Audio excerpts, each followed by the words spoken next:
Joining us now also is another legal eagle, Dr. Abhishek Manu Singhvi. Let's learn from him. Dr. Singhvi, good evening. I want to start by asking you, where do you stand on sedition laws, Dr. Singhvi? I don't stand behind it. I don't stand ahead of it. I don't stand sideways. I think it should not exist. Do you know that UK abolished it in 1920? That's more than 100 years from today.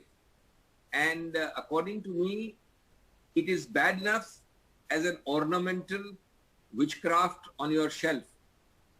But it is 100 times worse in the way it is used. I mean, I am not supporting its existence at all. But even till such time as it is there as an ornamental relic, its use and misuse daily and with increased ferocity, you know the figures, and I'm not talking politics, but post the new dispensation, the quantum has increased by almost 80%.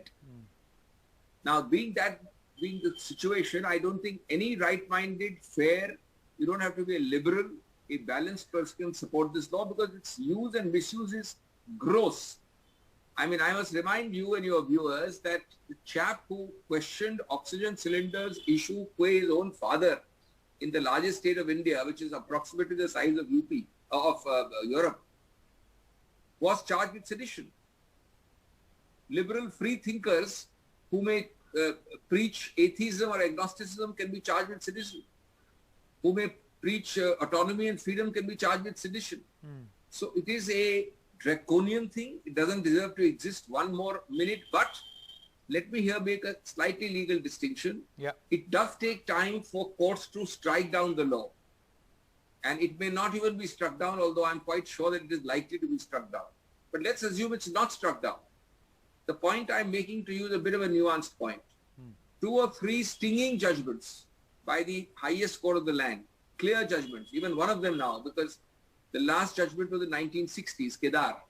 One judgment now restating the law as it should be applied, assuming it is constitutional and existing on the statute book, which I don't agree with, but putting down safeguards that you cannot apply it unless A, B, C, D conditions precedent are satisfied.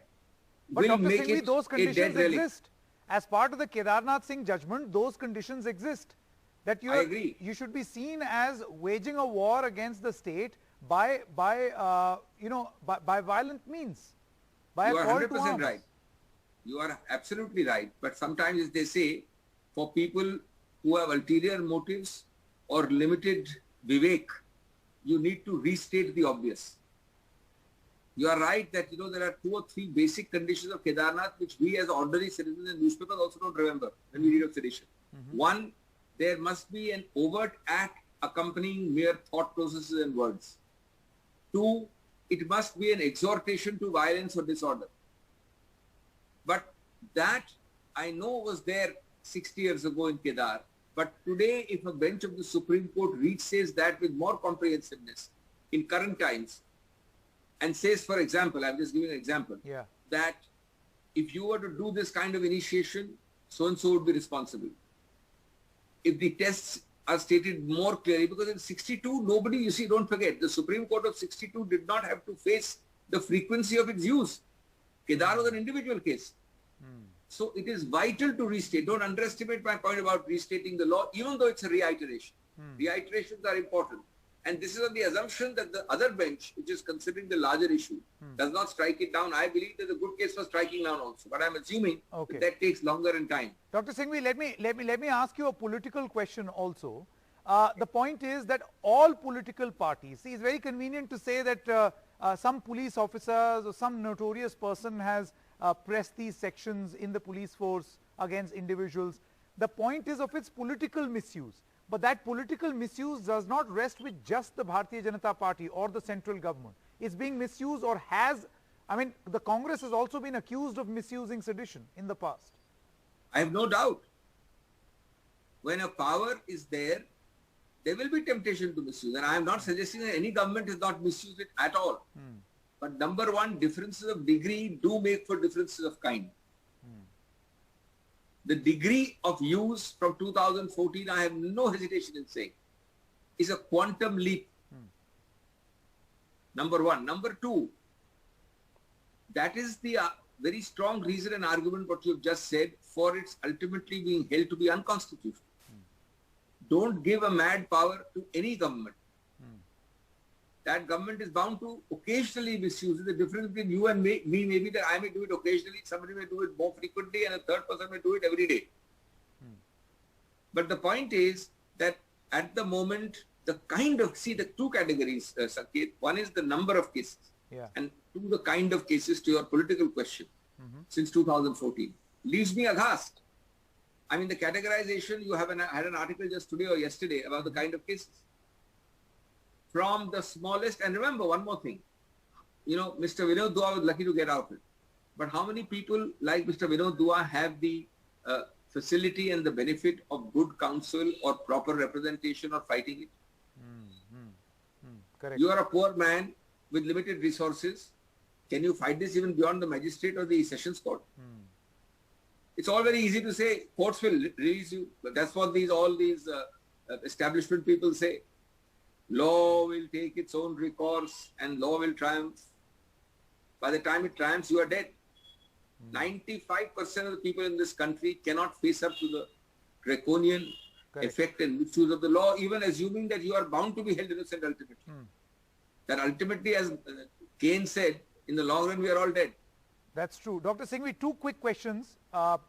Question number one, you know, Mr. Rohtgi right now said that there are two options of removing this law. One is that the court scraps it, and two is that the parliament repeals it.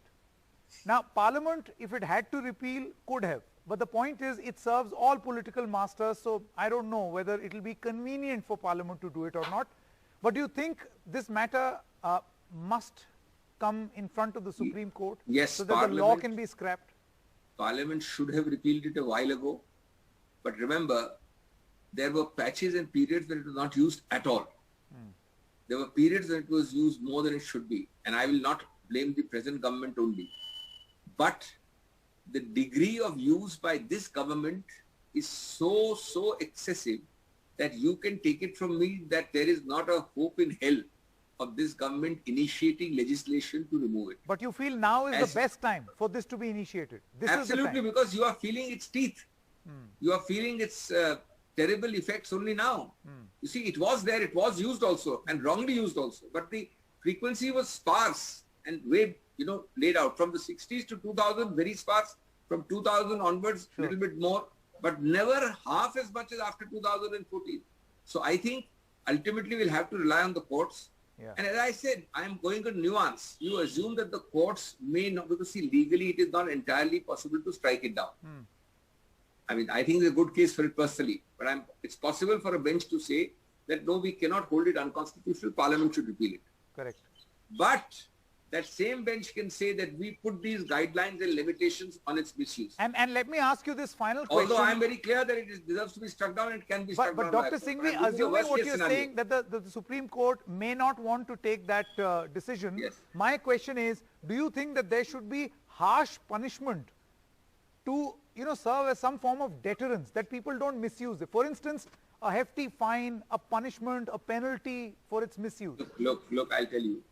In principle, I can agree with you, but practically it is a useless safeguard. The safeguard ultimately is that the law is clear, which means that the invoker, the police or the political master who directs it will hesitate knowing that paragraph of the Supreme Court order. The reason why I say that this is a futile and a largely pyrrhic deterrent is that you can put fines and you can say malicious prosecution already exists. Now it doesn't exist. But the process of implementing that fine or malicious prosecution on an errant police officer is endless. It is the closest to eternity and the success rate may be less than 1%. And just imagine the practical impossibility of what you are saying. I am the master. I give you, a senior police officer, a direction. You give the next man down the line a direction. He does the wrong thing. Do you think thereafter I or you or the third person will punish the errant person? So, you know, this raises the issue of who will guard the guardians. Interesting. And therefore, yes, you should have it. Maybe you should add a few more penalties and deterrents. But you have to rely on clear law, restated, Kedarnath, updated by 60 years with emphatic words, which makes the invocation and the initiation. Because what happens is, After that, if you initiate wrongly, suppose Sanket initiates wrongly against me, and I go to the lowest court, the sessions judge will have that new Supreme Court judgment staring him in the face. And he'll find it very difficult not to stay everything. Sure. Okay. Dr. Singhvi, many thanks for joining us on this, what we feel, and as you also say, a very, very important issue, and a call that this British legacy must be done away with.